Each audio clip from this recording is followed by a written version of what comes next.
Streets of Rogue is an incredibly open game with a plethora of options at the player's disposal. However, without a guide, it can be difficult to decide what course of action to take, and no decision is more important than the character you decide to play. Hello Mayors-to-be, I'm Ian, and this is the Streets of Rogue Character Guide series, where we look at each and every character in Streets of Rogue and determine what they're good at, what they're bad at, and most importantly, if they're right for you. Today, we'll be covering the Slum Dweller, so without further ado, let's get into it. Spare change? Spare change, ma'am? The Slum Dweller is a starting character in Streets of Rogue, meaning you'll have access to them upon first launching the game. As for their backstory, it reads, starting from nothing, the humble Slum Dweller is willing to rise up and do whatever it takes to make it in this crazy world. This typically involves beating up random people for their cash and scouring trash cans for bacon cheeseburgers, a true personification of the American dream. And start from nothing indeed. You have an average of 2 in all attributes except for melee, which is an abysmal 1, and your only starting inventory is a bottle of whiskey, which heals 15 HP. And while being able to stock up on whiskey every floor at a loadout-o-matic is nice, that's hardly a good reason to justify picking this character. That honor goes to your traits. The first one is super studious. Aside from making you the envy of every college student on campus, this trait also boosts XP gain, allowing you to level up far faster than you would be able to otherwise. Since leveling up in this game causes you to fully restore your HP instantly, this can come in clutch during combat, but it's not exactly the most reliable trait to use in that regard. If you can also get the Master of Disaster trait, however, you can easily become an EXP gaining machine, doubly so if you can also get the Burning Bullets trait alongside it. And I know what some of yins are thinking. Don't we only get to choose between 3 random traits at the end of each floor if we level up? There's no way we can reliably get all that in one run. And to some extent, you're right. But with the Slum Dweller, this issue is less of a problem thanks to your Jack of Extra Trades trait. With this trait, you can actually choose between 5 traits to pick from instead of the normal 3. Meaning, whilst you're still not guaranteed to get exactly the traits you want on a given run, you're guaranteed to find something good. You also have the potential not to suck trait in-game, not in real life. Meaning one of your core attributes will go up randomly every other level up. Again, in-game, not in real life. This means that selecting attribute boosts between floors is far less beneficial since all of your core attributes will cap at 4.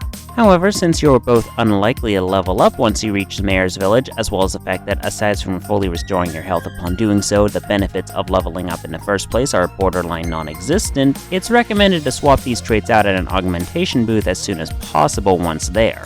However, with your big quest being a constant drain on your wallet, there's a very good chance you might not be able to do this in the first place. Speaking of your big quest, let's cover that next.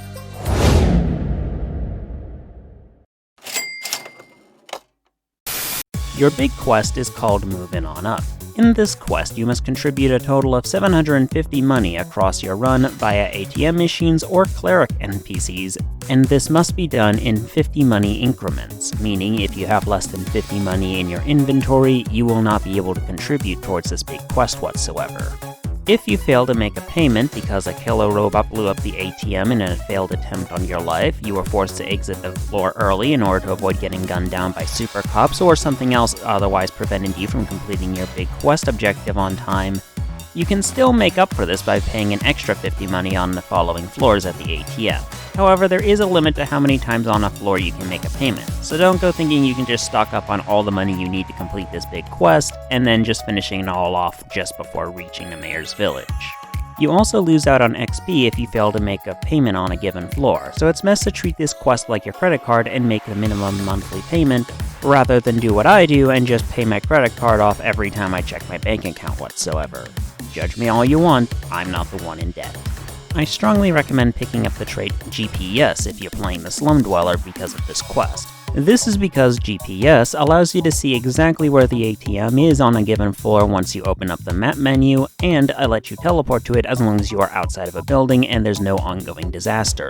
Not the greatest trait in the world, but it's an excellent quality of life improvement for those of you trying to complete this big quest.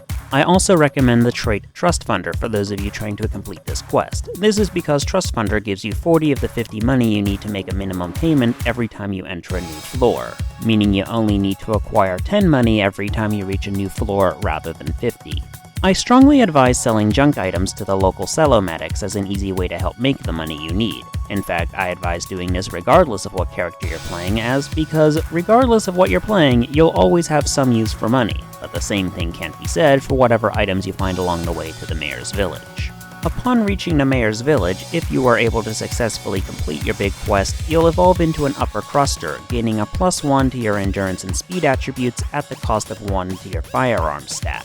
You'll also gain the upper crusty trait, although its usefulness at this point will be near non-existent. So I advise swapping it out at an augmentation booth if you have the cash to spare once in the mayor's village. If you're diligent about searching for items to sell off, such as just rummaging through every trash can on a given floor, you should have little issue finding the money, especially if you have the GPS trait allowing you to know exactly where the local cellomatic is on every floor. All in all, I give the Slum Dweller a snowball out of 10. This character starts off weak and underwhelming, but if you have a good grasp of the fundamentals of this game, you'll be able to quickly level him up into a near unstoppable monster.